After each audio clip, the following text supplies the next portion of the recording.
I thought we'd start off on the camcorder because I was really needing a coffee. So we're on the handheld camcorder at the moment, and I just thought we'd come over to the coffee machine because we have a new stupid mug because it is Fixed Base Friday. And apologies for the handheld camcorder still, but the tripod was otherwise occupied. And I thought we were going to do an Audioline 345 until I dug the filthy looking heap out, and I'll now change screens.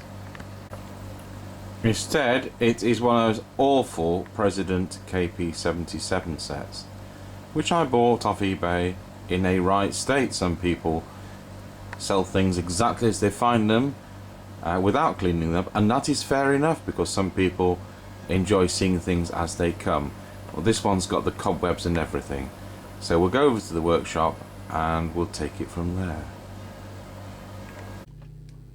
So here is an awful KP77, the very product that put me off President products for life. I thought they were all as naff as this, although since they've come into the UK, because there was nothing for Presidents in the UK until about 2014. This has been the only model, which was a Dutch conversion. And the trouble is, I can't blame the radio, I can't blame President for the fact that these often, you have great difficulty getting all 40 channels to lock. That isn't President's fault, but they're not that good a set, that aside. So, oh, it's got a knob missing. That really lowers its value from 10 quid to 2. Right, well, this is a filthy one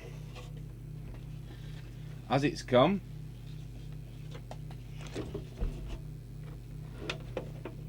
With a filthy mains lead and a filthy mic. FM 40 channel transceiver, says the mic. Fantastic. That'll go. I think everything's going to go through the dishwasher on this one. Right, well, we'll open it up. I have done President KP77 before, and I honestly thought this was going to be an Audioline 345 when I looked at it on the storage rack. But unfortunately it's a KP77, and actually that plug is going to have to be changed because it's broken, and it's the old type without the shrouded pins. So I'll do that as well. Oh yes, I brought the coffee cup in. Yes. What we got on there? Can we actually see a sideways view? I better drink more coffee.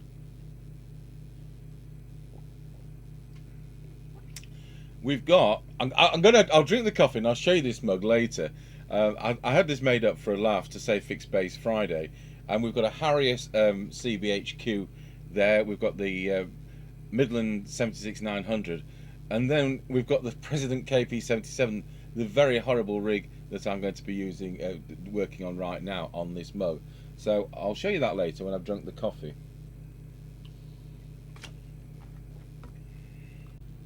So when we get inside this filthy heap, for those of you who've not seen these, you've got the Uniden board.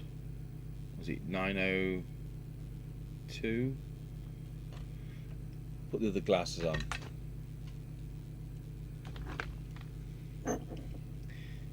Yeah, PC902AA. And basically what's had to happen, I can't remember, and someone will correct me here, the Dutch PTT, I think it was half a watt, wasn't it? 22 channels FM, and so these had the phase lock loop chip changed, and there's an LC7137 on the subboard, and that's fine. These were an official approved set. You know, they're not something mackled together in somebody's back garden. And then you've got the channel selector on a fiberglass board to take a 40 channel switch and the display resistors, and then you've got a what we're going to call it, a linear amplifier to take it from half a watt to 4 watts. And to be honest, I don't normally have any problems with that, but I just don't think they're a very good set receive wise. This might work better, but what's bemused me on this one is somebody's taken out the power supply, which should be there, which is 220 volts and we're 230, and this is clearly the innards of a power pack. you've got the holes there for the positive negative terminals. This certainly isn't how it should be. But when I've mounted this better, and it's mounted on one screw, at least the heatsink for the series pass transistor is mounted. So as long as I can mount that a little bit better than that, I think we'll do some drillings and some pillars. So I mean, I don't mind if it's on two, but there's a possibility here. They've put a rubber buffer underneath, so that capacitor can't go down to deck. So they have thought about it, but nevertheless it's on one screw, and I just don't like that. It's more of a bodge than it need be. And then we've got some wires there which I don't know where they go. I might not even be bothered or need to know where they go. So what have we got? It does go. We do have a mains fuse here, and we still have the 12-volt input socket connected. So those two black wires go to AC/DC.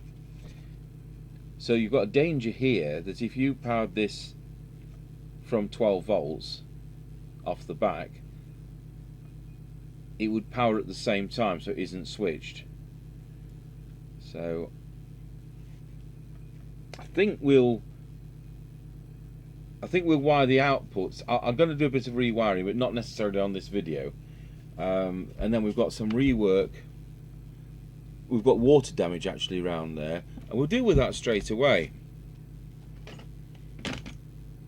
Well, we could deal with it straight away if I'd got the isopropyl alcohol here. Who's run off with that? Has Mr. Chippy started drinking it? So what I'm basically doing is we're spraying this with isopropyl alcohol. We'll do that subboard there as well. And we did this on that Midland 4001 that I haven't finished. Don't think I've abandoned that, but it overshot its time slot because of all the things which, not the radio, it was all the accessory things that weren't right, like the microphone. I've still got to go through 68 very useful boxes which are in a shed outside to see if I can find a microphone insert for that. If I can find the toothbrush which we use for this. Oh yeah, this is Mr. Chippy's toothbrush, I expect. So we do have other brushes. We have the RS brush, which is about £5.99, but may as well use this. Just get on with it quickly. And this evaporates.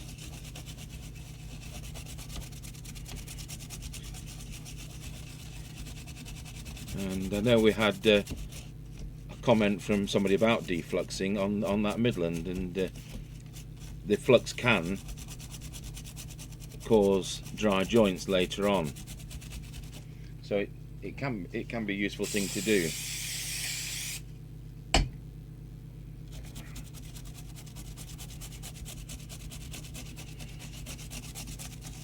It's quite a hot day today, and we do have air conditioning here. And when I went over to do that little bit on the computer, I forgot to mention, sorry about the racket, because the air conditioning is running in there. The air conditioning isn't running in here.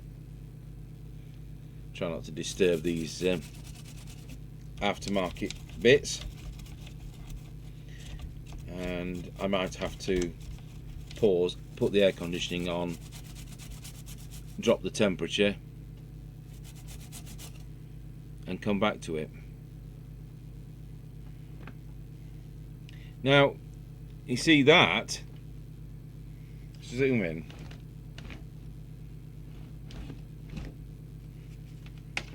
See, that looks like it's heading in a dry jointily direction.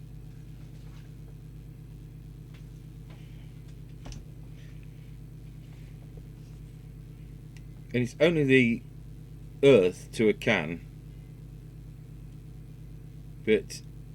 and that one as well. So that flux can hide a multitude of sins. That's wicked dry joint there. If they're that bad, we'll desolder them and totally resolder them. and I'll show you that. I mean, I've got a cheap solder sucker here, a hobbyist type one. Mr. Chippy has the RS one on his bench, because he does more of the rework stuff. But I spotted one then, and then it's there.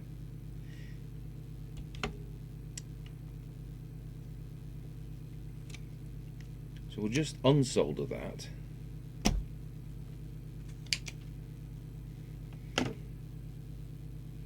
And if you've got one of those Shogun sets, you end up having to do like we did.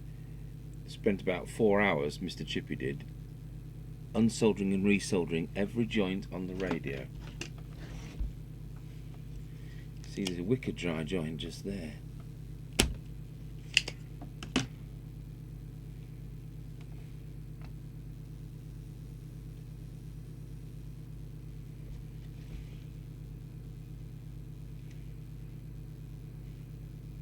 Well, we'll give it a go, and we do have one of those vibrator devices, the kind of things that are sold in shops with darkened windows. We have one of those on each bench. I got introduced to that technique when I was at Nottingham Radio. Right, so we're not going to do that power supply thing yet, and I'll go and drag the notes out, because we do have the diagrams for these radios.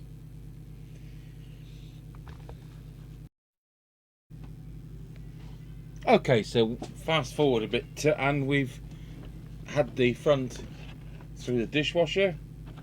Just widen that out a bit. And the missing thing wasn't missing, it was actually a broken switch.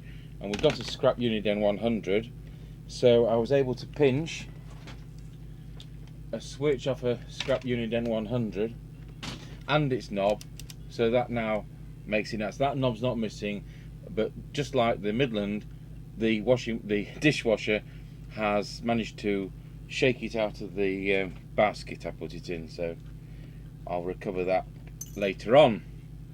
But I'll turn that up to full, we'll turn that up to full. So that's that work. We've put a new mains plug on it. The microphone's been through the dishwasher, not with the insert in. I just need to make sure that plug's done properly. But we'll plug it in and see what happens. This front is actually broken. There's a crack there.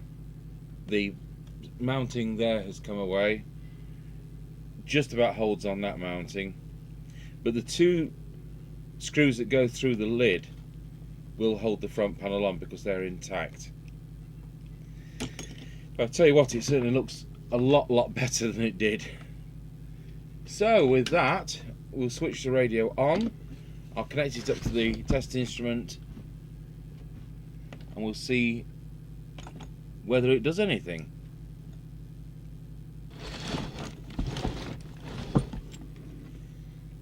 Right, see what happens. Well, it comes on, and whoever last used it had it on 19.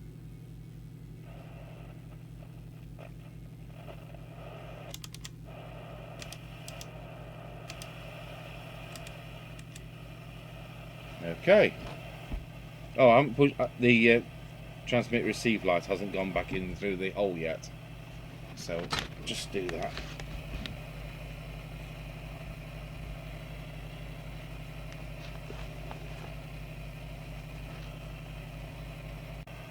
The other thing I did was to change the two capacitors there on the left of the power supply. I haven't got those in stock. I've just the 2200 at 25 volts, but I'm upping it to 35 volts because most of these power supplies can run at 26 before it gets regulated. So I just don't want to be having capacitors at the end of their voltage range. So let's put the meter on and see what this, whatever it is power supply is actually giving out. Yeah, where's that go to? Now, these are one of these sets where whenever it's plugged in, the power supply is running, and I don't like that. I like it when the on and off switch switches the mains. So we did that realistic one a few weeks ago, and it switched the mains. Unless I'm totally lying, and if it does, let's have a quick look.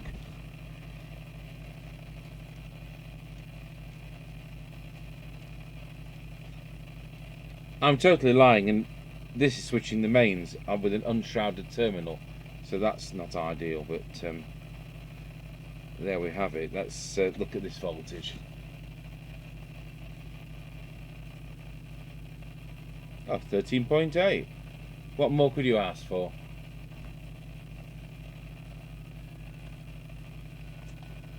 Well, that did surprise me.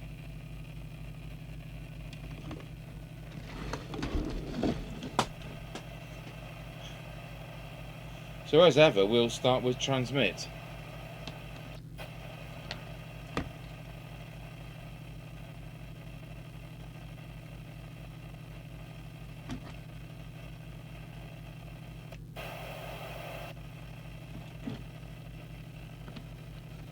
And does it transmit?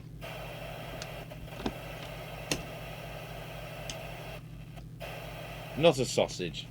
So I'll go to the extremes of the band. Nothing on channel 40, nothing on channel 1. Oh dear.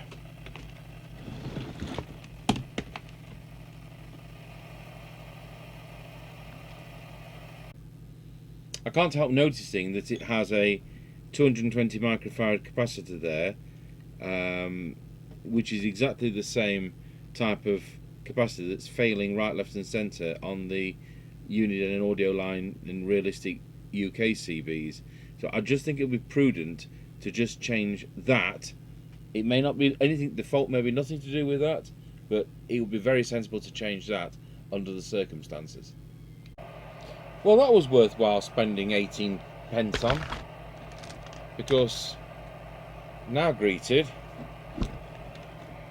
with the green RX light, and it will now go into TX, and it is doing RF power. So the 220 microfarad capacitor there was this problem. So I'll look at my notes for tuning up.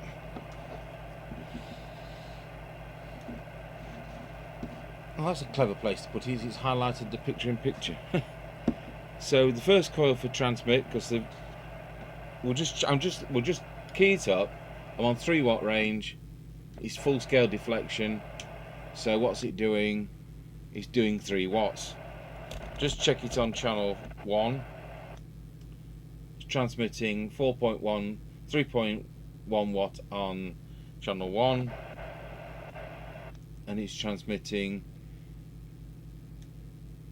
2.8 watts on channel 40, but at least all 40 channels are locking, so we don't need to touch the VCO, which is great. So the first transmit one is transformer 15. I'll just turn that squelch up, or it's going to start annoying me.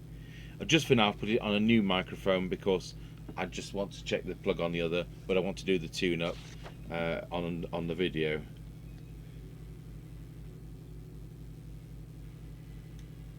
Very fine, that. So there we go. That is a good 4 watts. 3 watts. Now we've possibly got a broken core there.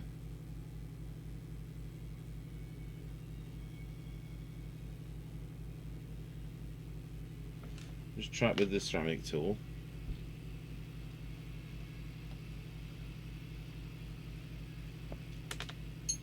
Nope.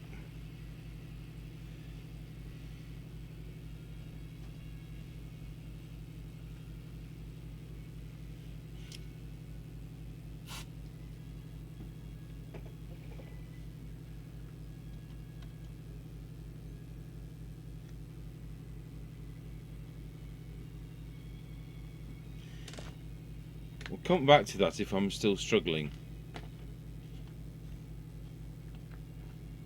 So L19,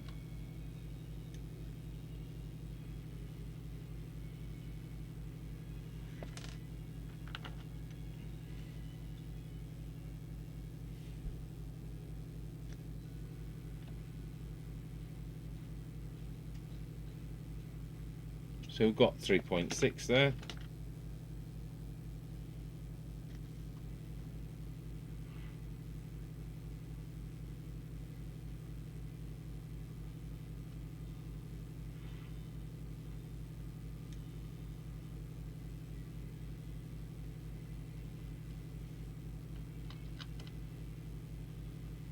I think we'll have to take that one out and just see why it's not moving. It's moving a little tiny bit.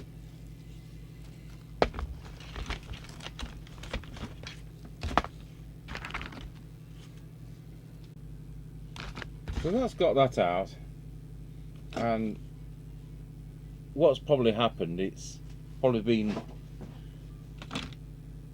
done with the wrong tool. But usually we can get it out if it's got an open bottom like this from the other side.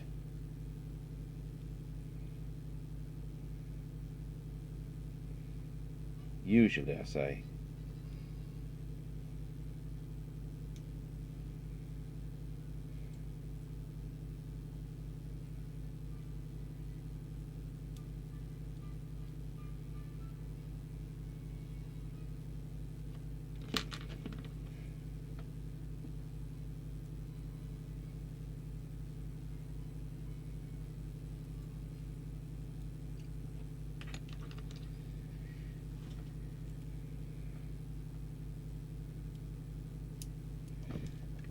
All we're going to be able to do is to break this out.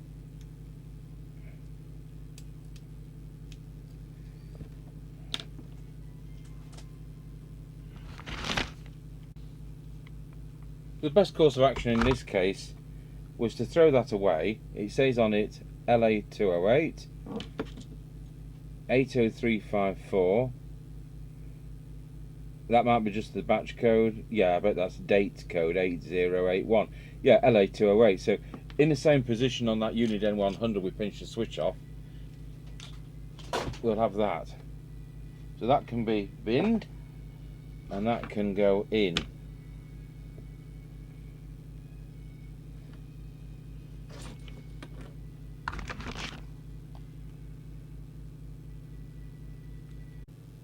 Okay, so that's now soldered in place, and it's the shiniest part in the radio. So we were at 3.6 watts with the old broken part in.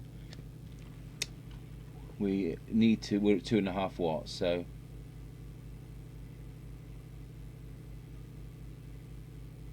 .3.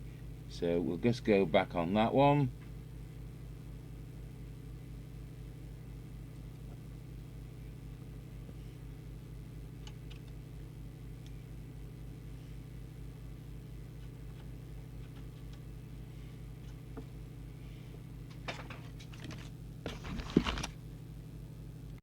Okay, so I've been around that once or twice, and we are now on exactly 4 watts. So that is fantastic, because some of these don't do that. So I need to set the frequency, and underneath is a trimmer capacitor, which is part of this. I'll just lose that camera for now. Part of this modification. What I'm going to do, I'll move the camera across on its remote.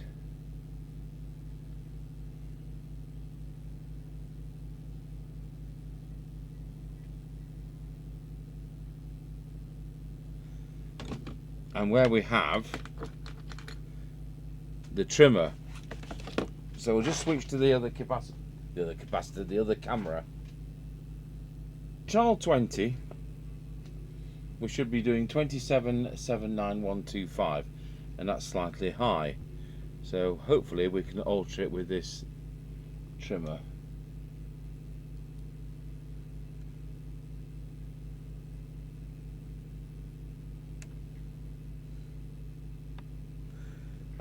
It's pretty stuck.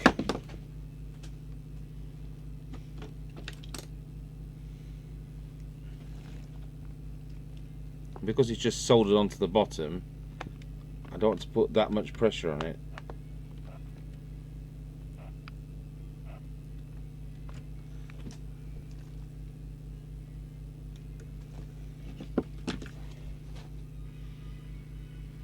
Okay. Of course, which way does it want to go is the big answer.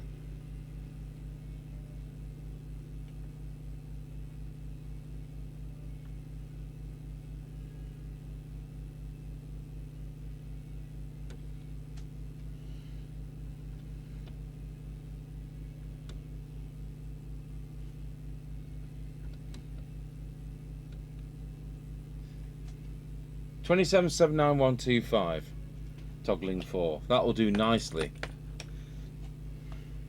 You know, you can just feel sometimes when you're going to be needing to put too much pressure on, which is why I just held that.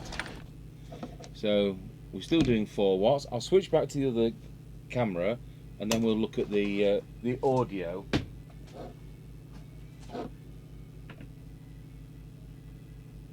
So get the little oscillator out.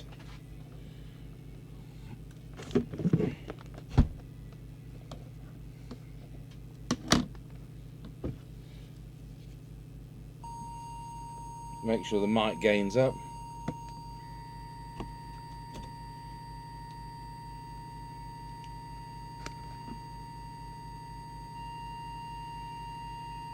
There we have 2.5.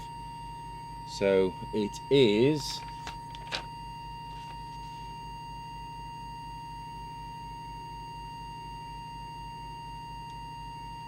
VR4.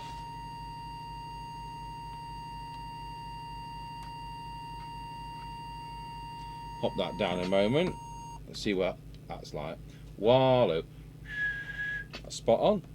2.2, not exceeding 2.5. There's just a little high. It's about 2.5, 2.7, somewhere around there. So that's done that. So let's see how the meter is. And we know it's doing 4 watts, and we can hopefully set this for 4 watts. So if I can kind of move the camera, because I can't move the radio.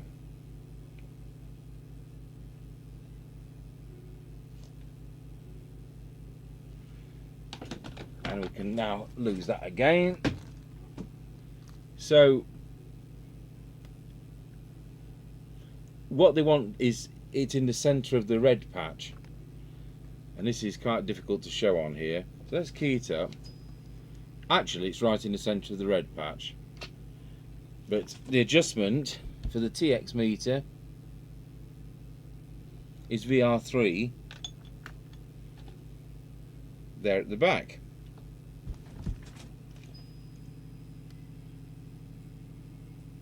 And actually that's at full, and that's about where we want it to be. So that's that set.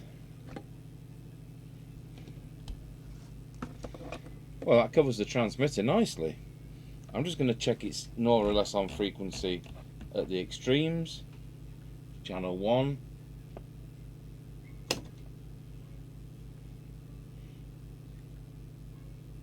Channel 40.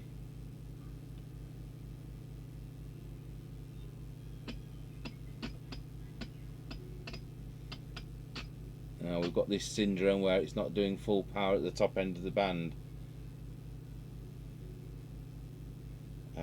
Channel 29 onwards, not good. So I'm going to retune it on the power, this time on channel 25. Shouldn't have to do things like this. We're kind of stagger tuning it.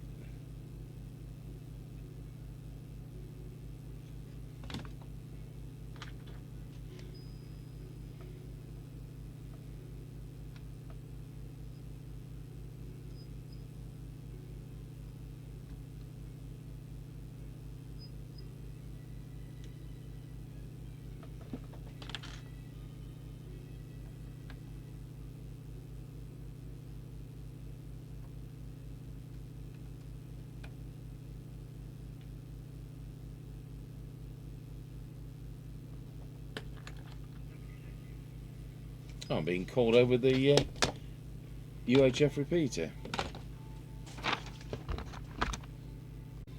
Okay, that had a chat on the UHF repeater there. It was one of the club members of the Scars Amateur Radio Club, and he was just asking about a power supply, a tape power supply he bought second hand, and just asking me one or two things about that.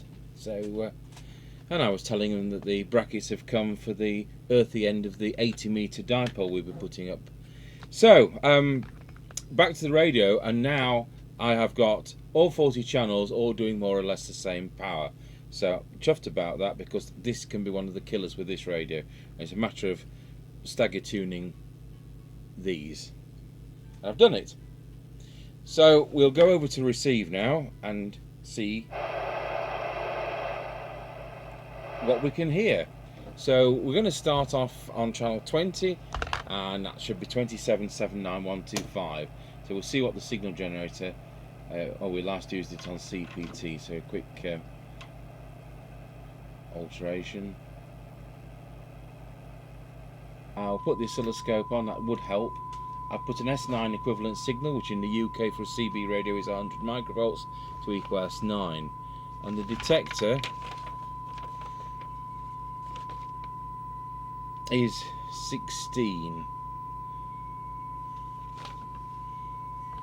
which is the one you can't see on the camera, so I'll move the camera rather than move the radio.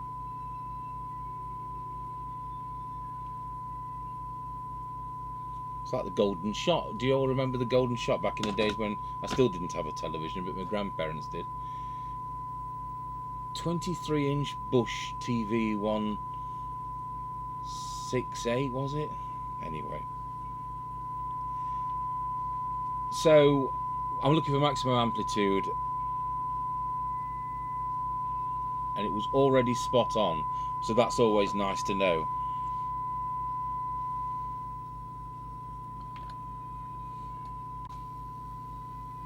If you wonder how I heard the gentleman calling me on the radio repeater, we've got one or two frequencies, including channel 31 on CB, programmed into a realistic scanner, which is connected into our background music tannoy system, which goes through 22 loudspeakers throughout and outside the premises. So wherever I am, I will always hear somebody calling me on the radio. So that's the idea. Although there's several buildings here, they've all got speakers on the tannoy system. So we're now on the cyanide meter, so make sure the RF gain's up and Squelch is down, and let's see if there's any improvement can be made to this receiver, which is as deaf as a post. That's 3 microvolts, that's 1 microvolt, that's 0.3, which is where we should be hearing it. So we'll start by backing the signal generator off, so we've got about 4 decibels on the cyanide meter, and I'll tell you what we're looking at.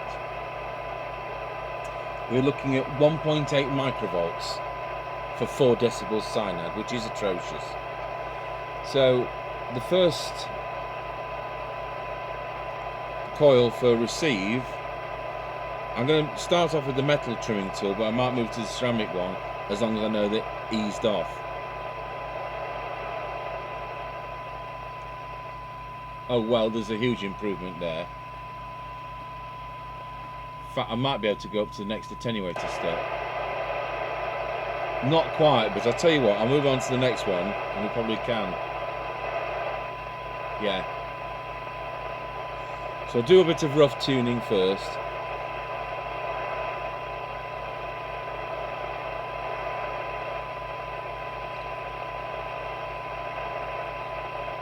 Okay. So we'll now fine tune it. I'll use the ceramic tool.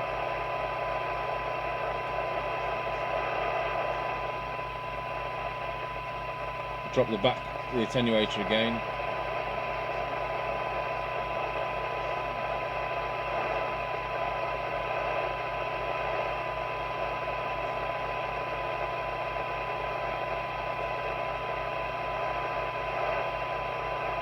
Background music system's gone over to radio, which means it's on the hour and it's coming up to 3 o'clock.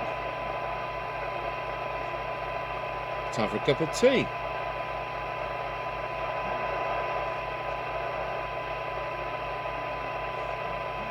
I think that's pretty meticulous.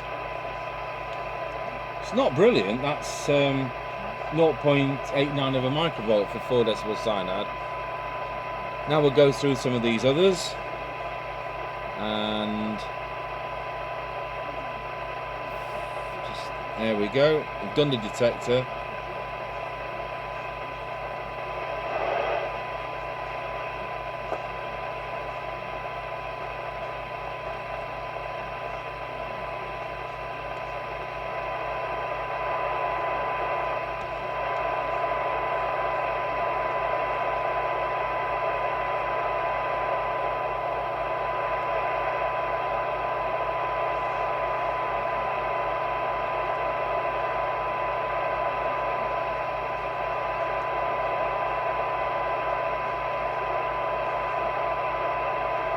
Sounds like the IF was out as well. There we go. Now, by today's standards, it's not good. So let's give you some figures. So for 20 decibel cyanide, which seems to be a figure they're quoting these days, which is basically fully quietening, it is 6.5 microvolts. I'd expect like 1.5. Let's go for something more meaningful though. For 12 decibel cyanide,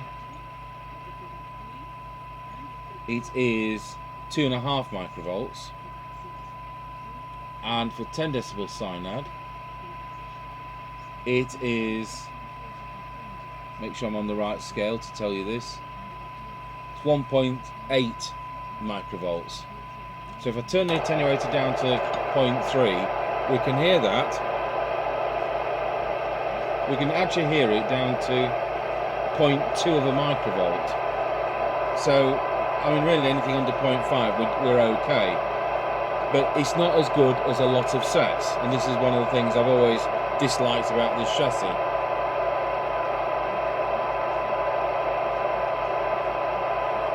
It might be interesting to hear from somebody from the country this was made for, using the PTT mark system, and what were these sets like in their own country when they were half watt 22 channel sets, before all the unsold ones from 1980 got revamped in 1981 for the UK market. So there we go. Just a few accessories now to think about, like the S meter. So we'll S9 on it, and I'll lose that now. S9. Ooh. Just move that camera to the left. Is showing about 4. So let's pop that up a fraction, and it is this. Oh, you can't see what I'm pointing at.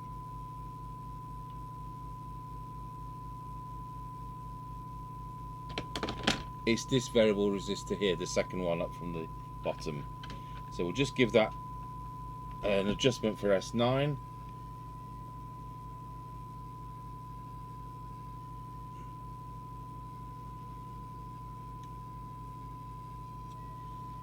There we go. So that's another thing done. Now it's the squelch. And it is adjustable luckily on this. So I'm going to switch off the signal generator. We'll set the squelch to threshold. Switch the signal generator back on. And let's see when it comes in.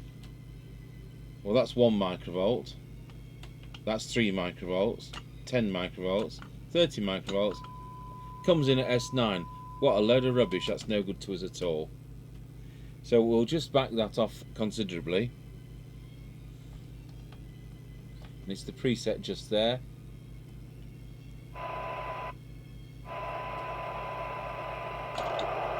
So we'll try that again.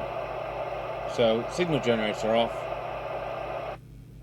set threshold, signal generator on. 1 microvolt, 3 microvolts. That's still no good to us. It's got to be more sensitive than that.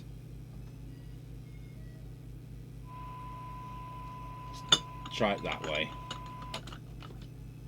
Signal generator off, set threshold, signal generator on. 1 microvolt, 3 microvolts, 10, 30. No, let's put it to the most sensitive position it's got. So it's fully to the right now. We'll do that test again. So we've set threshold, signal generator back on, 1 microvolt, 3 microvolts. It's between 3 and 10, so we'll give it an exact reading. I'll go on to the fine one. It is coming in at 7.5 microvolts and going at 7. So that is the most sensitive it will do, and this could be a snag in use. Some of those other sets where we've struggled have been 8, and it's just under 8. So when we do the on the air test, it may be that around scratchy corner and all that, he won't come through. So, you know, you've got on FM, you've got to have a good squelch, and this isn't good. So our next test we're going to do is we'll put the squelch now to full, and we'll see when it opens now. So 3, 10, 30 microvolts, 100 microvolts, 300 microvolts, 1 volt, 3 volts, 10 volts. Do you know what? It never ever comes in. I'll get my little hand portable, which is 100 milliwatts.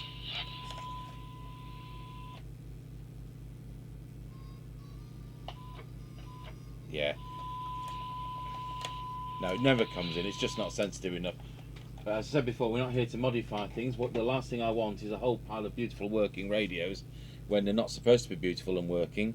This, you know, I want the dreadful sets to be as good as they can be as they would leave the factory. Absolutely optimized, but without any component changes. So people can see on these videos and in the future that, well, what good sets are good sets and what dreary sets are dreary sets. Right, so that's it, we're done. So I will put this back together and then we'll have a flick round. Okay, so we'll put it all back together, and I've put goodness knows how many screws in, because there are only 3 in the bottom, and there's now, I think, 2, 4, 6, there's 8. There's 2 in the back, which there weren't before. The 2 that actually hold the front in are in place, and we've got the ones in the side, which for some obscure reason I didn't tighten that one. So I've got it on an aerial now.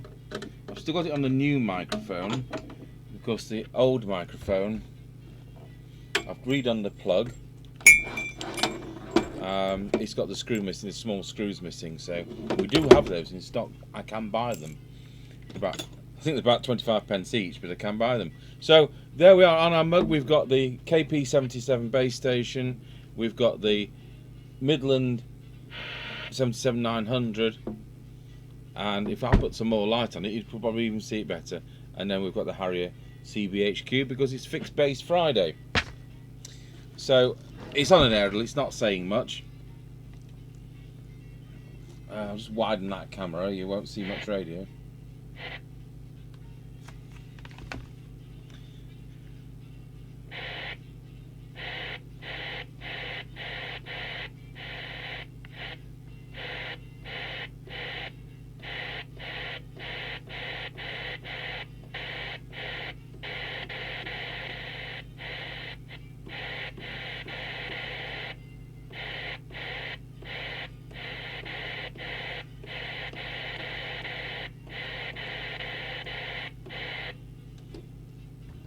"19 Roger." No, that never works.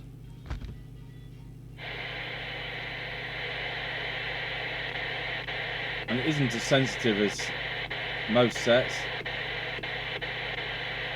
But is that down to the rubbish chassis, because with the conversion it was on a higher frequency than it was for what it was made? I don't know. And that's what's put me off Presidents for life. So we'll see how it goes with Mr. Chippy on the air test later on. Thank you for watching the President KP77 from 1981.